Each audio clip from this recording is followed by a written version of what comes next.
Hi, and welcome to this week's episode of the Case of the Week series, brought to you by eDiscovery Assistant in partnership with ACEDS. My name is Kelly Twigger. I am the CEO and founder at eDiscovery Assistant, which is your GPS for knowledge and education. Thank you so much for joining me today. Each week on the Case of the Week, I choose a recent decision in eDiscovery and talk to you about the practical implications of it. This week's decision highlights how easy it is to lose track of multiple copies of documents and not treat all duplicates the same way in production, and how that can lead to waiver of the attorney-client privilege, even where the parties have a 502D order in place. Now, a couple of announcements before we dive in. Just an hour after this morning's broadcast, I'll be joining my colleagues Brett Burney at NextPoint and Doug Austin of eDiscovery Today on a webinar about the latest in hyperlinked files. So Deja will add that link for you to be able to register if you're not already signed up. I think we have about 450 people attending, so that will be fantastic. Second, our whole team at eDiscovery Assistant will be at Relativity Fest the week of September 24th to 26th, where I'll be speaking on the case law panel again with David Horrigan and a number of esteemed colleagues, and as well as talking to the relativity scholars and mentors that week. So if you're interested in signing up for a meeting to chat with us while we're at Relativity Fest, please check your email for a link, or you can reach out to us at support@ediscoveryassistant.com. All right, let's dive into this week's decision. This week's case comes to us from the FTC versus Amazon.com Inc. matter. This is the second decision that we've covered from this case. This one brings about some very important points for us. This is a decision from August 1st, 2024, so just 3 weeks ago, from United States District Judge John Chun. Judge Chun has 27 cases in our eDiscovery Assistant database. And as always, we tag each of our decisions with our proprietary issue structure. This week's issues include FRE 502D, FRE 502B, redaction, in-camera review, instant messaging, waiver, attorney-client privilege, and clawback. Now, as I mentioned, this is the second decision we've covered for this case. The first one was episode 149, which you can go back to. To refresh your memory, this is a matter brought by the FTC alleging that Amazon is a monopolist that uses a set of interlocking, anti-competitive, and unfair strategies to illegally maintain its monopoly power. The FTC and its state partners say that Amazon's actions allow it to stop rivals and sellers from lowering prices, degrade quality for shoppers, overcharge sellers, stifle innovation, and prevent rivals from fairly competing against Amazon. Now, we are before the court on this decision on a motion to compel from the FTC, seeking to require Amazon to produce 17 documents. Amazon originally produced all 17 of these documents as part of the FTC's underlying investigation or in other investigations, and then clawed them all back, asserting privilege. Now, the FTC argues here that Amazon waived its privilege by producing some of the documents intentionally with redactions and by failing to promptly claw back some of the unintentionally produced documents. In terms of context, Amazon has produced more than 1.7 million documents across 3 separate FTC investigations into Amazon. The 3 investigations are called the Dark Patterns investigation, which led to this case. And the FTC also investigated Amazon in 2 other unrelated matters referred to here as investigations 1 and 2. Now, the 17 documents at issue fall into 4 categories, as there were multiple copies of the same documents. There are numerous facts about each category of documents that you'll want to dig into, and it's just too much for us to cover here today. The first documented issue was what's called the May 4th memo.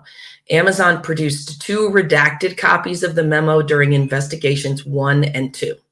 The FTC used the memo at a hearing during the Dark Patterns investigation with no objection from Amazon, and again a year later, during which time Amazon's counsel did object and sought to claw it back.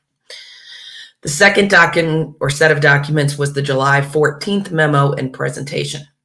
Amazon produced 6 copies of the memo, both with and without redactions in investigations 1 and 2.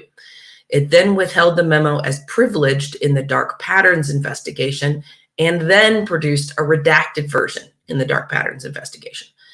All 5 versions of the presentation were produced without redactions, again, in the dark patterns investigation. The third document was IC-37, a document which was prepared for a meeting among members of the Amazon Prime team on May 10th, 2021.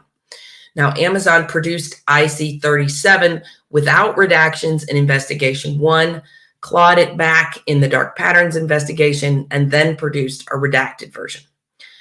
Then in the litigation before us, Amazon clawed it back again and reproduced it with additional redactions. The fourth set of documents included chat messages in IC9 that the FTC identified as potentially privileged to Amazon in the dark patterns investigation. So a situation where the FTC received the document, told Amazon they thought there was potentially privileged material, and allowed it to take action. Amazon clawed it back and then produced it with 13 messages redacted from the chat. The FTC argues that 10 of those redactions are improper and seeks an in-camera review from the court to make a privilege determination. Also in that set was IC-40, which Amazon produced in investigation 1. The FTC used that document as an exhibit during a hearing in the dark patterns investigation, after which Amazon clawed it back. A similar fact pattern occurred with IC-37. The FTC argues that by producing documents with redactions and failing to take steps to promptly claw back documents, Amazon has waived any privilege in all of these categories of documents.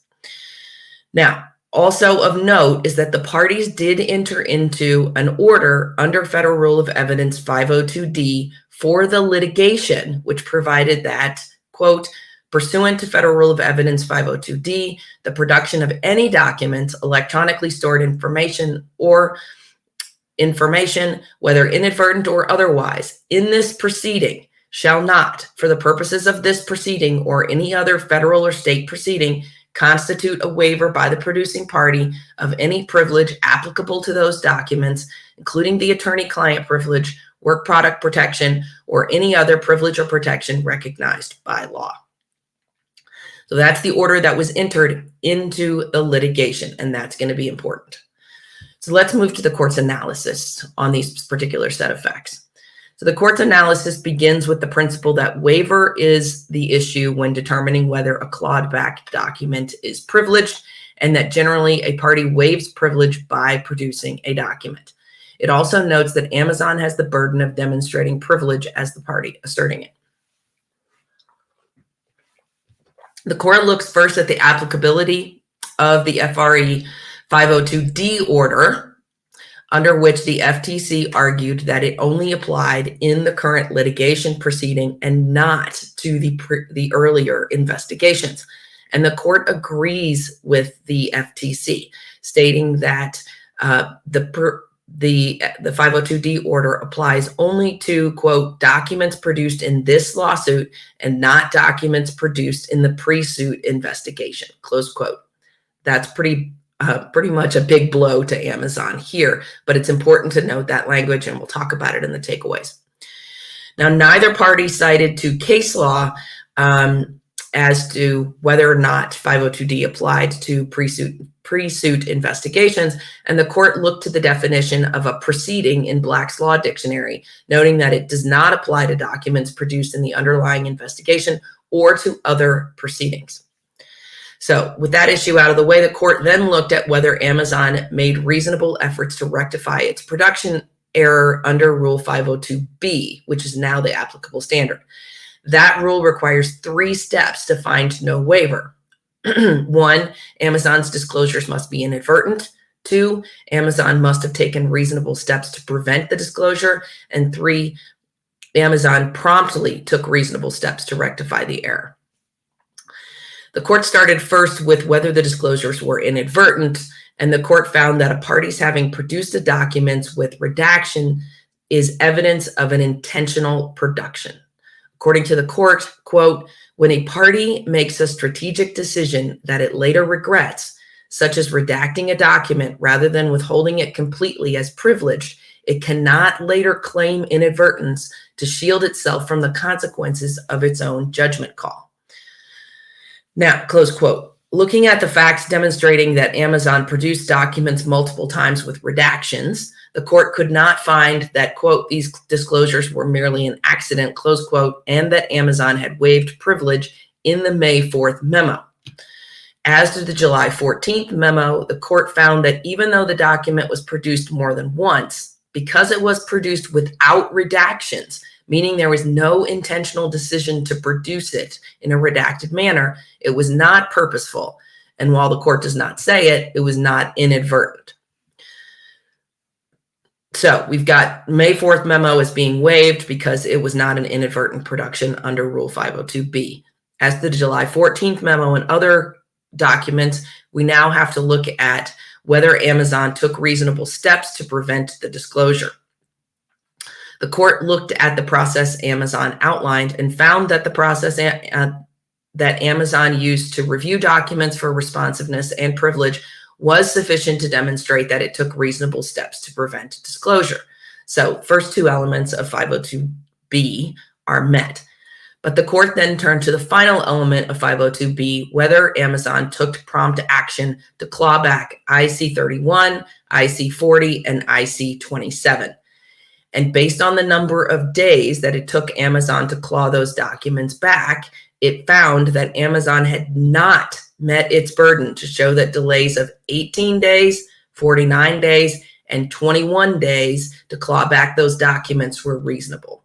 Those were not reasonable timeframes under Rule 502B. As such, because all three elements of 502B must be met, the court found that Amazon had waived privilege in those documents. The court then agreed to conduct an in-camera review of the two documents that Amazon did not waive privilege on, the message chat in IC9 and the July 14th presentation. As to the chat, remember that the FTC identified this to Amazon as being potentially privileged. The court found that FTC had shown a good faith belief that some of the redacted messages were not privileged and granted in-camera review. As to the July 14th presentation, Amazon argued that it was created to seek legal advice, but the court noted that it was sent to 28 non-attorneys and 2 attorneys, and that 20 non-attorneys and 2 attorneys attended the meeting where the presentation was given. It also noted that the chat leading up to the meeting stated that the primary purpose of the meeting was not to solicit legal advice, but to get a plan in place for moving forward. The court agreed to exercise its discretion and conduct an in-camera review of the presentation to determine privilege despite those findings. Okay, what are our takeaways from this decision? Well, there are several. While Amazon is the party that's caught in the crosshairs here, this decision really highlights the complexity of trying to provide documents on a short time frame and to manage production in competing investigations. The amount of management required to ensure that all documents are treated the same is incredibly difficult. It is a very, very tall mountain to climb. And this decision demonstrates, though, that even though it's incredibly complex and a tall mountain, it is absolutely paramount for counsel to have their ducks in a row on how they are asserting privilege across multiple investigations. Now, please remember that I am Monday morning quarterbacking here on the case of the week, and I'm only working from the court's decision, not all of the filings that the parties have made in this case. That's how it works when we rely on case law for making arguments, and that's why we do it here like this on Case of the Week. This is an incredibly complicated situation for Amazon. Parties have very little leeway and a huge time crunch to produce documents in an investigation. And this case involved 3 separate investigations over a 2 to 3 year time period. The court's decision here basically requires that Amazon coordinate the documents from all 3 investigations, more than 1.7 million documents, and make consistent privilege calls across what are likely separate review teams and maybe even separate counsel. That's very, very difficult. But there are 2 important takeaways here. First, the court doesn't care how complicated it is. You still have to abide by the rules, and specifically here, Rule 502B. Amazon lost on 502B for 2 reasons. It intentionally produced documents with redactions and then tried to claw them back, meaning there was no inadvertence. And 2, it failed to claw back documents quickly enough. And here you need to focus on the number of days that the court said was too much: 18 days, 49 days, and 21 days with respect to each of those documents. In the scope of litigation, that number of days seems like nothing, but it was not timely enough in the Ninth Circuit. But the redaction piece here is also really important. According to this decision and the underlying cases cited by the court, when a party takes action to redact information to produce a redacted version of a document, that is an intentional decision that cannot be considered inadvertent. Rule 502D would cover that if applied, but Rule 502B does not. That means that your process and the management of privileged information is critical, and even more so in an investigation where Rule 502D will not apply. And that takes us to our second takeaway. This court found that 502D does not apply to investigations. It only applies to the litigation in which it is entered. And that makes sense given the language of the rule, but it also means that parties only have 502B to govern inadvertent production issues in an investigation. That's a critical holding and one to note if your firm is handling investigations. All of this means that when your client knows an investigation is coming, you need to prepare. Hold a special meeting about potentially privileged documents to ensure you have a process to identify all copies and mark them consistently. Tools these days will allow you to run near text deduplication, full text deduplication, lots of tools, lots of AI now that you can leverage to be able to find similar documents. It really should be a no-brainer with most of the tools that you have and likely the sophisticated tools they were using here for this investigation. You have to leverage those tools, but you have to know to take that step. And this decision tells you, you've got to make sure you're taking that step. Keep a log about all of these documents that you identify and run it against any future productions. If you have multiple counsel, make sure they are coordinating. You need one person in charge of all of these details or they will fall through the cracks as they did here. Apart from outright losing a case, there is nothing worse than the dread that settles into your gut when you realize you have produced attorney-client privileged information. The only way to prevent that is effective, efficient process planned in advance. The timeline of investigations is compressed to allow for creating that process and implementing it effectively. You need to do it beforehand. All right, that's our case of the week for this week. Thanks for joining me. We'll be back again next week with another decision from our eDiscovery Assistant database. Have a great week.